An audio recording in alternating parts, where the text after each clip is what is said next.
તમે ઘણા બધા પ્રાણીઓ અને પક્ષીઓની સમાધિ જોઈ હશે, પણ શું તમે જાણો છો કે અમદાવાદ શહેરની ઢાલની પોળમાં એક ચકલીની સમાધિ છે, જે આજથી આશરે 51 વર્ષ પહેલાની વાત હશે. નવનિર્માણ આંદોલન રોટી રમખાણ તરીકે ઓળખાય છે, વિદ્યાર્થી આંદોલન તરીકે બી ઓળખાય છે.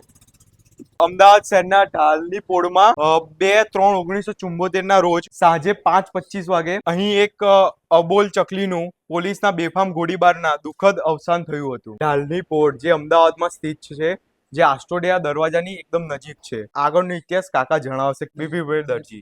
1974માં રોટી રમખાણ વિદ્યાર્થી આંદોલન થયેલું. તે સમય દરમિયાન પોલીસ સાથે પબ્લિકને ઘર્ષણ થયેલું અને પથ્થરબાજીઓ ચાલુ થઈ ગયેલી. તો અહીં રશીદ ચોક પાસે આખો પોલીસનો કાફલો ઉભો હતો ને આ ખાંભી છે ત્યાં આગળ બધી પબ્લિક ઉભી હતી, સામ સામે પથ્થરબાજી ચાલુ હતી.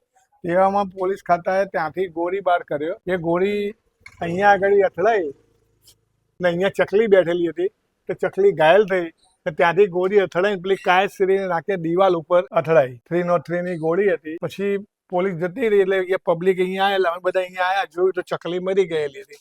તમે એ ચકલીની નનામી બનાવી નાની ને એની કાયદેસરની નનામી વિધિ કરી અમે ને એને મેં આખા સંપૂર્ણ રાયપુર ખાડિયામાં એની શમશાન યાત્રા કાઢી. એમાં હજારોની સંખ્યામાં પબ્લિક જોડાયેલી ને આખા વર્લ્ડ ન્યૂઝ બનાવેલા. આખી શમશાન યાત્રા ફેરવીને પછી ચકલીને પાછી અહીંયા જ લાવવામાં આવી. અહીંયા ખાડો દાટ્યો, ખાડો બનાવ્યો, ખાડામાં દાટી એની ઉપર અમે આ સમાધિ બનાવી દીધી. ત્યારથી એની આ મહિમા ચકલીનો ચાલુ થયો. ગાઈઝ, એકચ્યુઅલીમાં જે થયું હતું રાયોટિંગ જેવું, એ તઈ પેલી બાદ થયું હતું, મ્યુનિસિપાલિટી સ્કૂલ પાસે.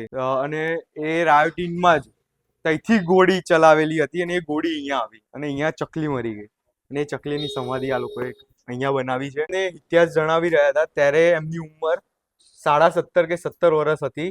1958માં જન્મેલા છે અને એમને આ ઇતિહાસ એમની આંખોથી જોયેલો છે અને આ ઇતિહાસના એવું કહેવાય કે સાક્ષી હતા.